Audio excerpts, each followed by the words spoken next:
Los reptiles son aborrecibles a causa de su cuerpo frío, su color pálido, su esqueleto cartilaginoso, su piel inmunda, su aspecto feroz, su mirada calculadora, su fetidez, su voz áspera, la sordidez de los sitios en los que habitan y su terrible veneno.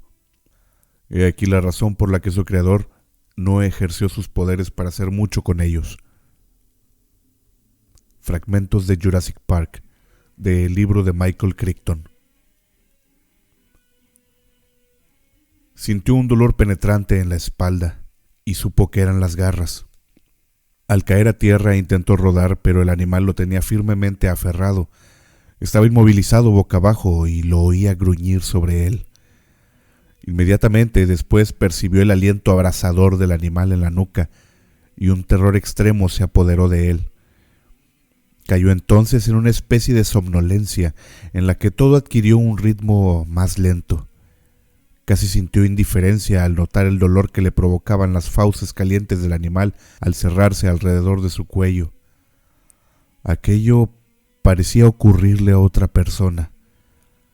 Experimentó un instante de sorpresa cuando oyó crujir los huesos de su cuello, y luego solamente hubo oscuridad. Nada.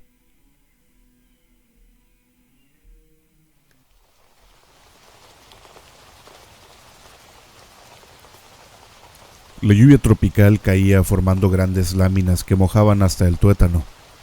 Martilleaba sobre el techo acanalado del edificio de la clínica y bajaban con un rugido por los escalones, esparciéndose por el suelo como un torrente. Roberta Carter suspiró y miró con fijeza por la ventana. Desde la clínica apenas si podía ver la playa o el océano que se extendía más allá.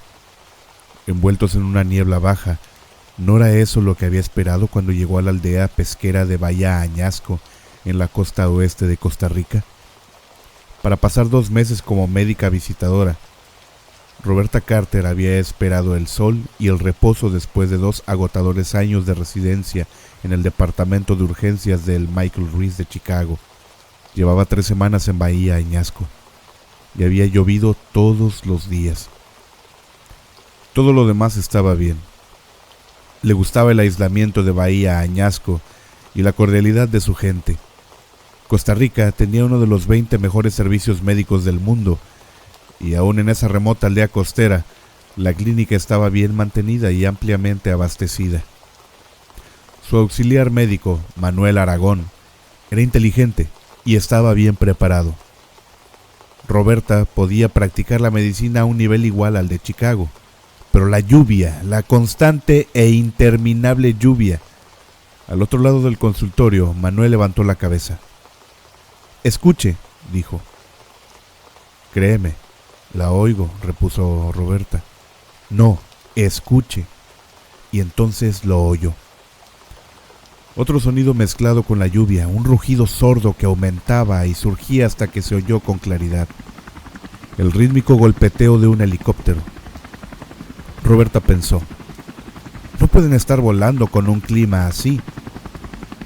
Pero el sonido aumentaba de modo continuo y entonces el helicóptero irrumpió volando bajo a través de la niebla del océano y rugió en lo alto. Describió un círculo y volvió. Roberta vio al helicóptero oscilar hacia atrás sobre el agua, cerca de las barcas pesqueras, para después avanzar lentamente de costado hacia el destartalado muelle de madera y otra vez volver hacia la playa.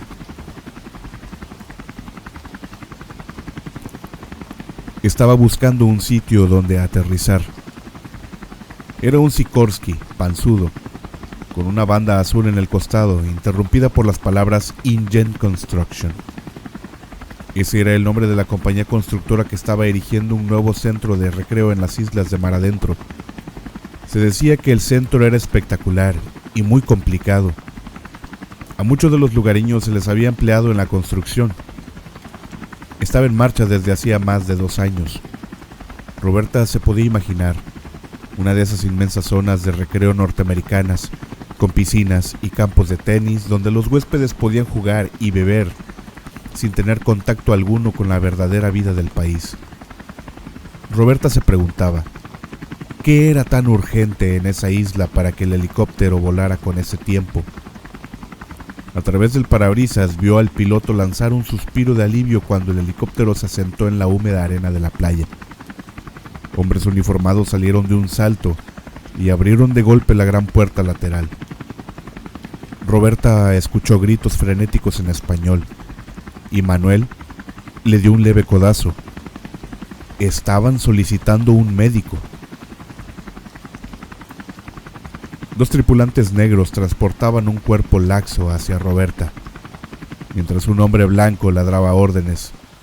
El hombre blanco llevaba un impermeable amarillo. Su cabello rojo surgía alrededor del borde de su gorra de jugador de béisbol de los Mets. «¿Hay un médico aquí?», le vociferó a Roberta, gritando sobre la lluvia mientras la médica subía a la carrera. «Soy la doctora Carter», contestó ella. La lluvia caía en forma de pesadas gotas que golpeteaban sobre la cabeza y los hombros de la médica.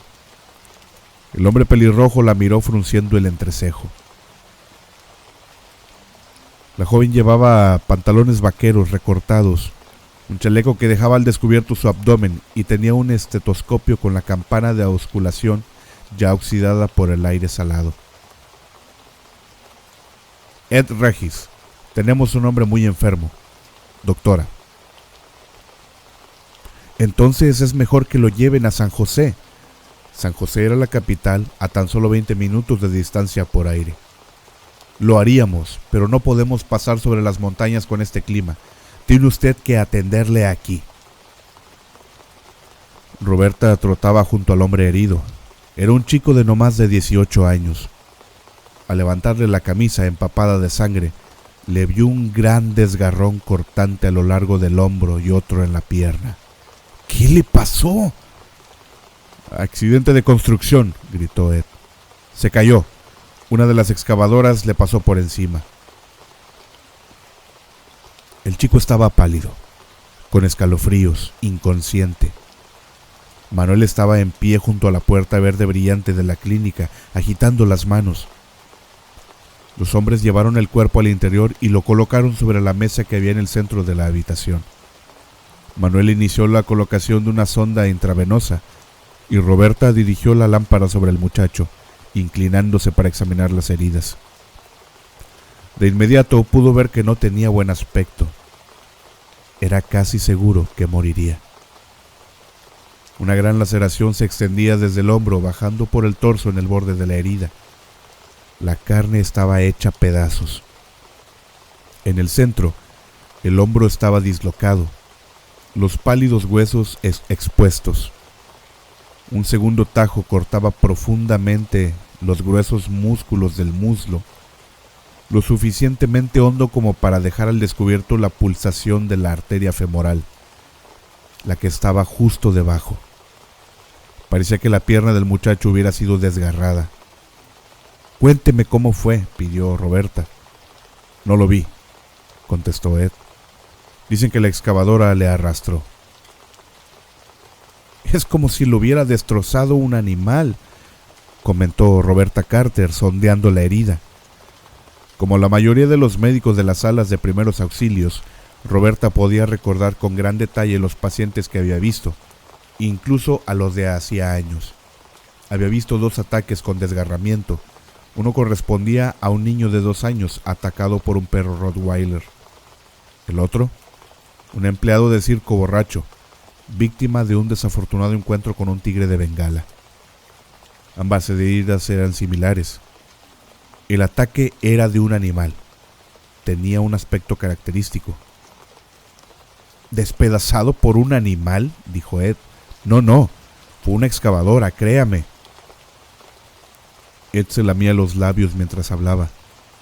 Estaba inquieto, comportándose como si hubiera hecho algo malo.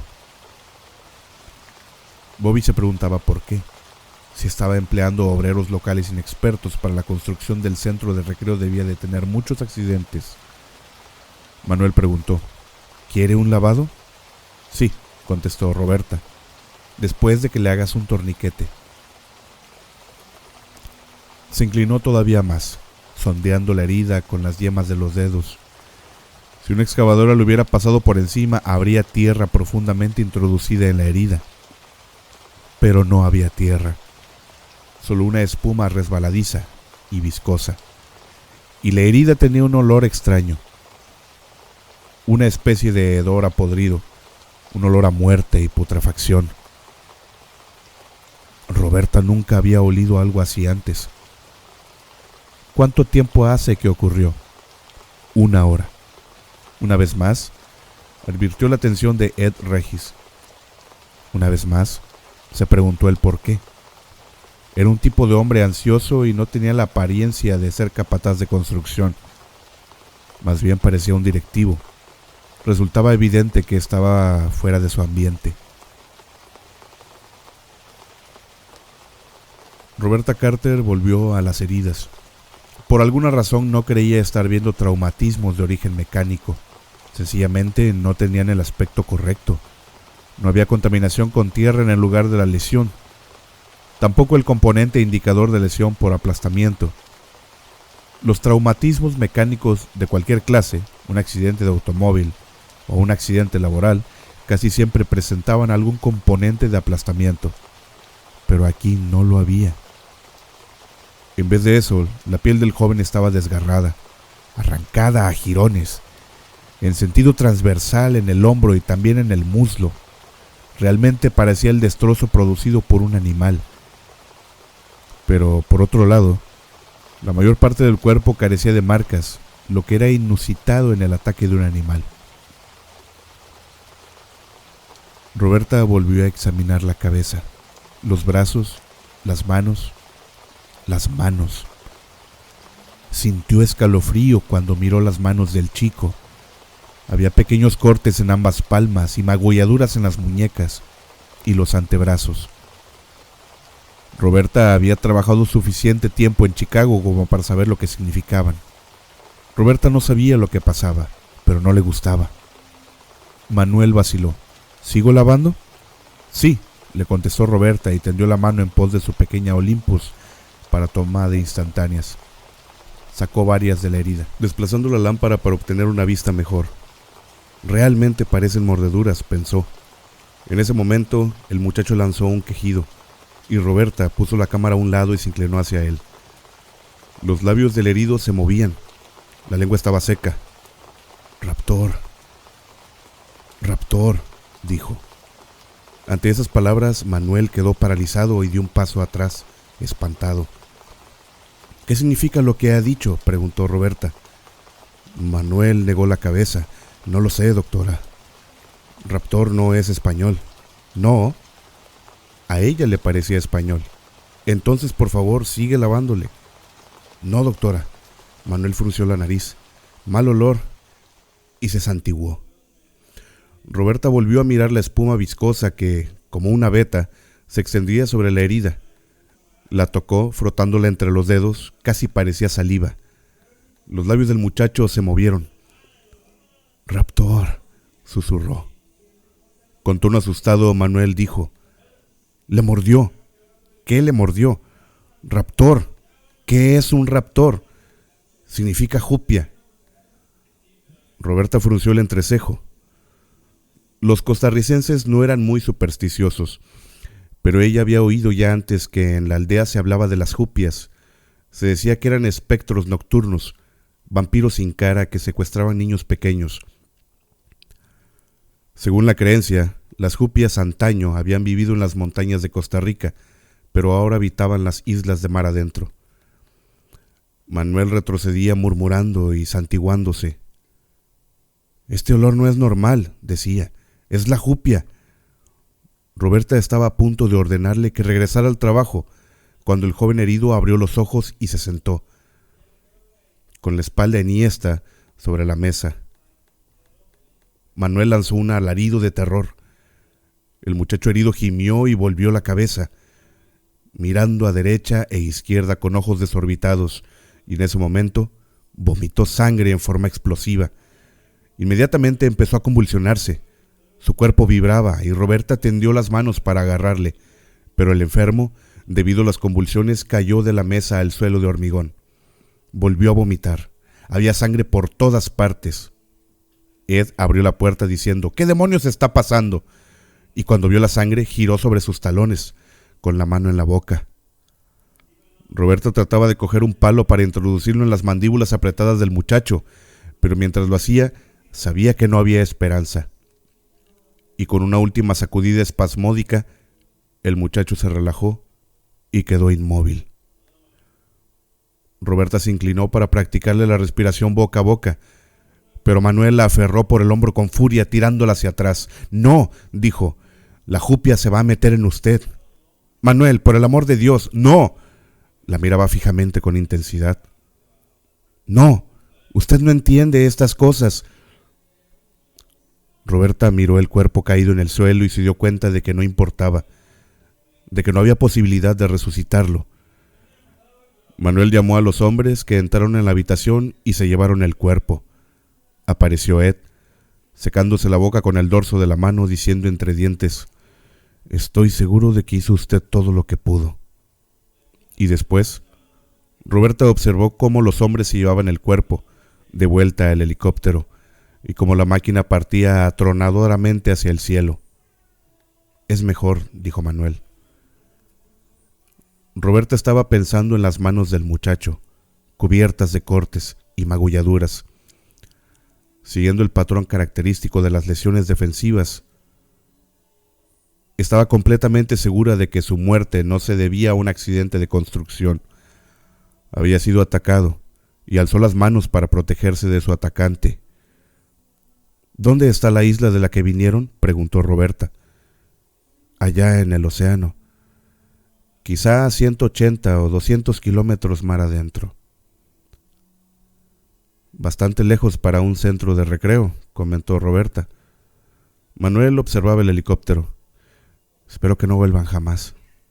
«Bueno», pensó Roberta, «por lo menos pude tomar fotos». Pero cuando miró hacia la mesa vio que su cámara había desaparecido. La lluvia paró finalmente avanzada la noche. Sola en su dormitorio, detrás de la clínica, Roberta hojeaba su gastado diccionario español de tapa blanda. El muchacho había dicho raptor, y a pesar de las protestas de Manuel, Roberta sospechaba que era una palabra en español. En efecto, la encontró en su diccionario. Significaba violador o secuestrador. Eso le dio una pauta. El sentido de la palabra estaba sospechosamente próximo al significado de la palabra jupia. Por supuesto, Roberta no creía en la superstición, y ningún fantasma había cortado las manos del joven. ¿Qué era lo que el muchacho había intentado decir? Provenientes de la habitación contigua, oyó quejidos. Una de las mujeres de la aldea estaba en la primera etapa del esfuerzo de parto, y Elena Morales, la partera local, estaba atendiendo. Roberta entró en la sala de la clínica y le hizo un gesto para que saliera un momento. «¿Elena?» «Sí, doctora». «¿Sabes lo que es un raptor?» Elena tenía el cabello cano y 60 años de edad. Era una mujer fuerte que daba la impresión de ser práctica, de no perder el tiempo con tonterías. En la noche, bajo las estrellas, frunció el entrecejo y preguntó: «¿Raptor?»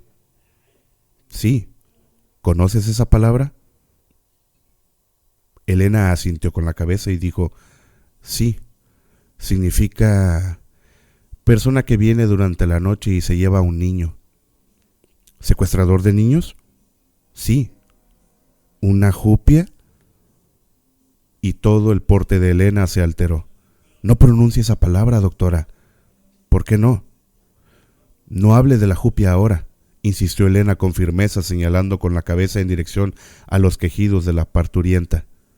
«No es aconsejable pronunciar esa palabra ahora». «Pero, ¿un raptor muerde y corta a sus víctimas?» «¿Morder y cortar?», preguntó Elena perpleja. «No, doctora, nada de eso. Un raptor es un hombre que se lleva a un bebé recién nacido». Parecía irritada por la conversación, impaciente por ponerle fin, y empezó a volver a la clínica. «La llamaré cuando la mujer esté lista, doctora. Creo que 1 hora más, quizá 2». Roberta miró las estrellas y escuchó el pacífico sonido de las olas lamiendo la playa. En la oscuridad vio la sombra de las barcas pesqueras ancladas mar adentro. Toda la escena era tranquila, tan normal, que se sintió como una tonta por estar hablando de vampiros y bebés secuestrados. Volvió a su habitación recordando una vez más que Manuel había insistido en que no era una palabra en español. Por simple curiosidad, miró en su pequeño diccionario de inglés y, para su sorpresa, también encontró ahí la palabra. Raptor, saqueador. De raptus, ave de rapiña.